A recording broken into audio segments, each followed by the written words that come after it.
आप अपने घर में ब्याह के लेके आते हो ना, वो एक औरत है, वो एक लड़की है, किसी की बेटी है, किसी की बहन की, और सबसे बड़ी आपकी बीवी आपकी इज़्ज़त है। तो अपनी इज़्ज़त की इज़्ज़त करें, उसकी तज़लील नहीं करें। जब आप उसका कंपैरिजन एक पॉर्न स्टार के साथ करेंगे तो आप अपनी तज़लील कर रहे हैं, क्योंकि वो आपकी इज़्ज़त है। बीवी को पॉर्न स्टार मत समझें। ये कहानी सिर्फ हिना की नहीं, हिना उनका असल नाम नहीं है। हम उनकी शनाख्त छुपाने के लिए उन्हें इस फर्जी नाम से पुकार रहे हैं। हमारे मुआशरे की ऐसी बहुत सी ख़वातीन हैं जो अपने शौहर की ऐसी जिनसी ख्वाहिशात की भेंट चढ़ती हैं जिन्हें पूरा करना हर औरत के बस की बात नहीं।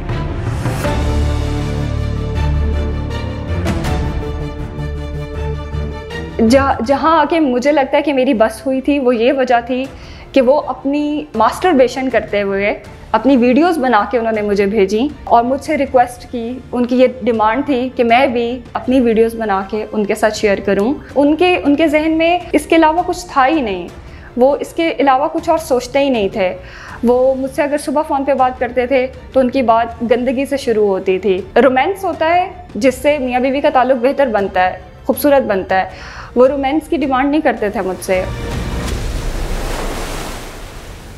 रिपोर्ट को आगे बढ़ाने से पहले आपसे रिक्वेस्ट है, हम बड़े मुश्किल मौज़ूआत पर बहुत मेहनत और रिसर्च के बाद रिपोर्ट बनाते हैं, इसलिए रफ्तार.com को हर प्लेटफॉर्म पर लाइक, सब्सक्राइब और फॉलो ज़रूर करें।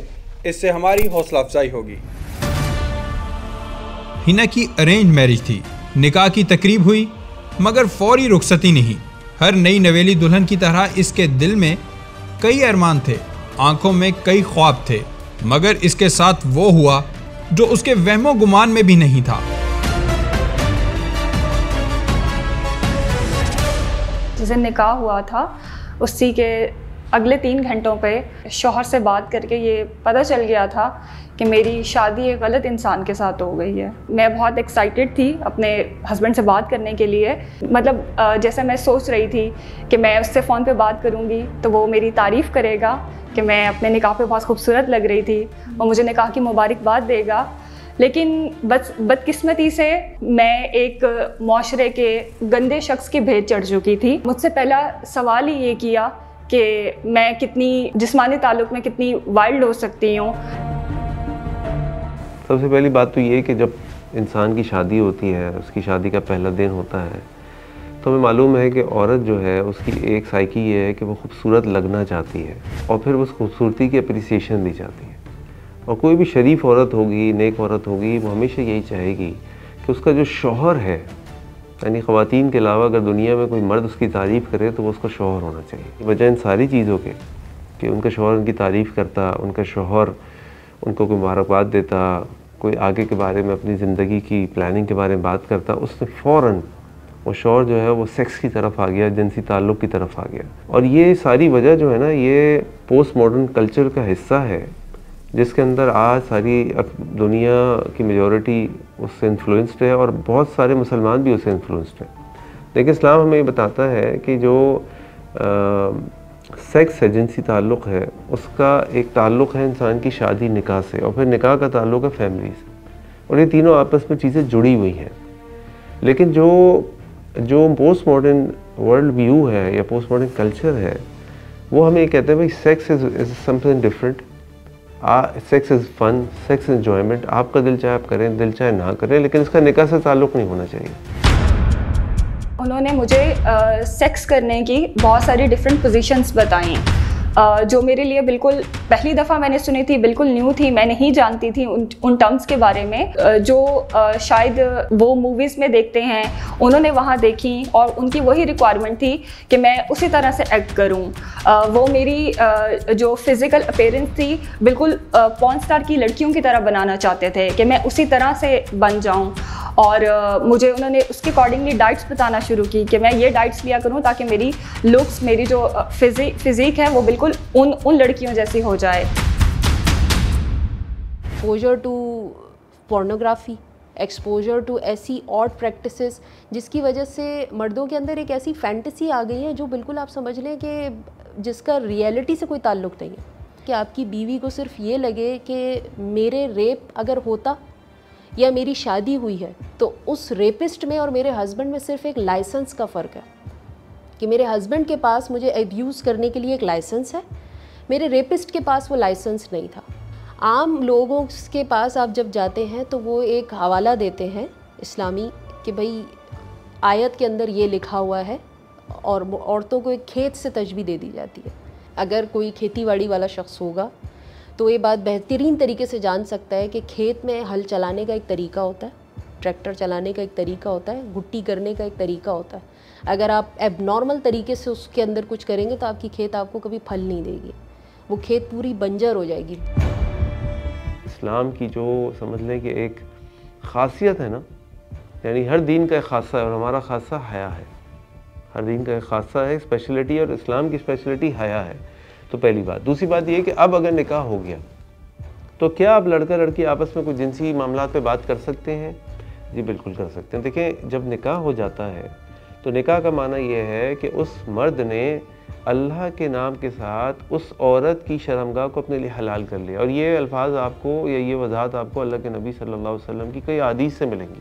तो इसका माना ये है कि निकाह के बाद एक मर्द और एक औरत, एक शौहर बीवी, एक दूसरे जिनसी मामलात पे बात कर सकते हैं। लेकिन किस तरह बात कर सकते हैं, कहाँ बात कर सकते हैं, किस हद तक बात कर सकते हैं, ये सब चीज़ें उर्फ़ पर और ये सब चीज़ें हालात और वाक़यात पे डिपेंड करती हैं। फॉर एग्ज़ाम्पल, अगर कोई शख्स पाकिस्तान के बाहर रहता है, मर्द शौहर एक शहर में रहता है, बीवी दूसरे शहर में रहती है, अभी जो है वो खाली निकाह और रुखसती नहीं हुई, लेकिन अब बात आप करते हैं कि जी मेरे साथ फ़ोन पे मैं लफ्ज़ इस्तेमाल कर रहा हूँ, to be very bold, being very bold, कि आप कहें जी ओरल सेक्स आप मेरे साथ करें, आप मुझे अपने जो है वो बॉडी पार्ट्स दिखाएं। अभी कहाँ करेंगे आप कहें जी आप मुझे व्हाट्सएप वीडियो कॉल पे दिखा दें, आप मुझे स्काइप वीडियो पे दिखा दें, आप मुझे कोई भी तरह का मीडियम दिखा दें। तो सबसे पहली बात तो ये है कि ये चीज़ें इन फोरम्स या इन मीडियम्स पे करना इंतहाई नामुनासिब है। जब आप इंटरनेट पे बात कर रहे होते हैं, आइदर वो फेसबुक हो, व्हाट्सएप हो, स्काइप, कोई भी हो, कहीं ना कहीं डेटा सेव हो रहा है और ये एक्सट्रैक्ट भी हो सकता है, ये रिट्रीव भी हो सकता है, ये मिसयूज़ भी हो सकता है। तो आप चाहते हैं कि आपकी जो बीवी है उसकी ये चीज़ें कोई और देख ले, ये गलती से एक्सपोज हो जाए। कोई भी गैरतमंद मर्द ये नहीं चाहता और इस्लाम भी इस चीज़ को रोकता है।